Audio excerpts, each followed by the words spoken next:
మరి 'హౌస్లా ఇంధన్ బద్లా'. Ladies and gentlemen, you still not ready for this. చాలా రోజులుగా షార్ట్స్ మాత్రమే అప్లోడ్ చేస్తున్నాను. వీడియోస్ అప్లోడ్ అయితే చేయలేదు. మరి రివ్యూ అప్లోడ్ చేయడానికి 'ధురంధర్' కన్నా మంచి సినిమా కానీ మంచి సిచ్యువేషన్ కానీ ఏముంటుంది చెప్పండి. మరి ఈరోజు అయితే ఫైనల్గా 'ధురంధర్' ప్రీమియర్స్ అయితే చూసేసామన్నమాట. చాలా తిప్పలు పడాల్సి వచ్చింది చూడడానికి. మరి మీకైతే తెలిసే ఉంటుంది, ఈ పాటికి తెలుగు షోస్ అయితే క్యాన్సిల్ చేశారు. నేనైతే హిందీలోనే వెళ్ళాను. అండ్ ఈవెన్ హిందీ కూడా సబ్ టైటిల్స్ అనేవి యాడ్ చేయడానికి అయితే చాలా టైం పట్టింది అనమాట. 40 మినిట్స్ ఆర్ 50 మినిట్స్ డిలే అయిపోయింది. మరి కొన్ని స్క్రీన్స్ అండ్ కొన్ని ప్లేస్లో అయితే షోసే వేయలేదన్నమాట, కంప్లీట్గా తీస్తారు.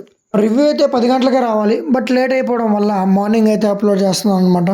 మా ట్రైలర్లో చూపించినట్టుగా ద బాస్టర్డ్ కింగ్ ఆఫ్ లేయారి, అదే రెహమాన్ టైగర్ చనిపోయిన తర్వాత రణ్వీర్ సింగ్, జస్కిరాన్ సింగ్ రాంగే ఎలా అక్కడ కింగ్ అయ్యాడు. మరి కింగ్ అవ్వకముందు తనకు ఒక పాస్ట్ ఉందని చెప్పి మనకు ఆల్రెడీ తెలిసిందే. ట్రైలర్లో కానీ టీజర్లో కానీ చూపించారు. మరి ఆ పాస్ట్ అయితే తనని ఎలా ఇన్ఫ్లుయెన్స్ చేసింది, ఏమేమి చేసేలా చేసింది అని అయితే మూవీలో చాలా బాగా చూపించారు. బట్ తక్కువ టైం చూపించారని అనిపించింది. మరి మూవీ డ్యూరేషన్ అయితే చిన్న డ్యూరేషన్ ఏమీ కాదు, కట్స్తో కలుపుకొని 3 hours 49 minutes దాకా ఇచ్చారనమాట.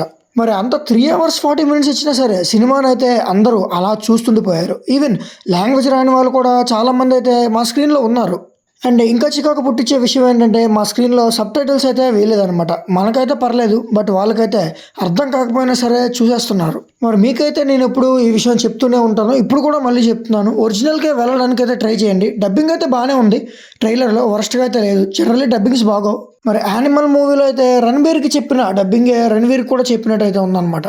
బట్ నా రికమెండేషన్ అయితే, స్ట్రిక్ట్ రికమెండేషన్ ఏంటంటే హిందీలోనే వెళ్ళడానికి అయితే ట్రై చేయండి, మీ దగ్గర సబ్ టైటిల్స్ కానీ అవైలబుల్గా ఉంటే. మరి ఫస్ట్ ఆఫ్ అయితే 1 hour 49 minutes దాకా ఉందన్నమాట. మరి అది ఒక ఫుల్ లెంత్ మూవీగానే చెప్పుకోవచ్చు.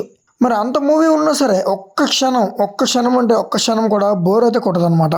ఓన్లీ డ్రామాతోని ఎమోషన్స్తోని చాలా బాగా తీసుకెళ్ళాడు ఫస్ట్ ఆఫ్ అయితే. ఈవెన్ రణ్వీర్ సింగ్ పర్ఫార్మెన్స్ అయితే మూవీ మొత్తానికి పీక్ అనమాట.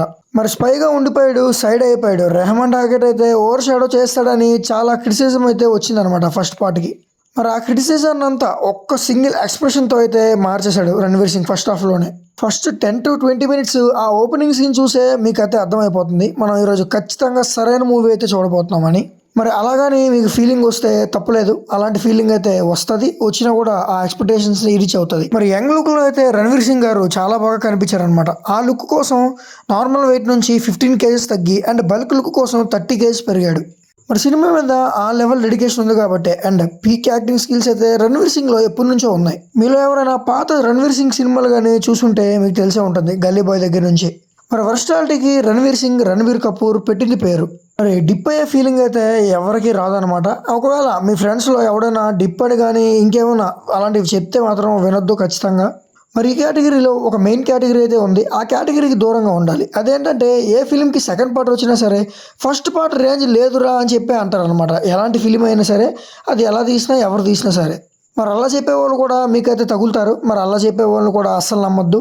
మరి సెకండ్ హాఫ్ విషయానికి వచ్చేస్తే అన్ఎక్స్పెక్టెడ్ ట్విస్ట్లు అయితే చాలా ఉంటాయి. జనరల్గా ట్విస్ట్లు అనేవి ఎక్స్పెక్ట్ చేసేవచ్చు, చాలా ఫిల్మ్స్ చూసాం కాబట్టి. బట్ దీంట్లో మాత్రం అలా ఉండదు. మరి 2 hours అయితే మూవీ ఉంటుంది సెకండ్ హాఫ్. 2 hours అయితే ఫస్ట్ హాఫ్ కన్నా సెకండ్ హాఫ్ త్వరగా అయిపోయిన ఫీలింగ్ అయితే వస్తుంది అనమాట. మరి రొమాన్స్ కానీ పీక్ టాక్సిసిటీ కానీ ఇలాంటివి అసలు ఏమీ ఉండవన్నమాట. ఓన్లీ డ్రామాతోనే లాగేస్తాడు. మరి అలాంటి డ్రామాతో 4 hours మూవీని బోర్ కొట్టకుండా లాగాలంటే హ్యాట్స్ ఆఫ్ టు ఆదిత్య ధార అని చెప్పాలి. మరి క్లైమాక్స్ అయితే undoubtedly one of the best climax of the decade అని చెప్పాలి. మరి చూసిన వాళ్ళకైతే అలా అనిపిస్తుందో లేదో నాకైతే తెలియదు, బట్ నాకు మాత్రం డెఫినెట్లీ అనిపించింది బెస్ట్ క్లైమాక్స్ అని. మరి క్లైమాక్స్లో ఉన్న ఎమోషనల్ సీన్స్ కూడా డెఫినెట్లీ ఆ నేషనల్ అవార్డు అయితే పక్క రణ్వీర్ సింగ్ ఈసారి ఇచ్చేయాలి.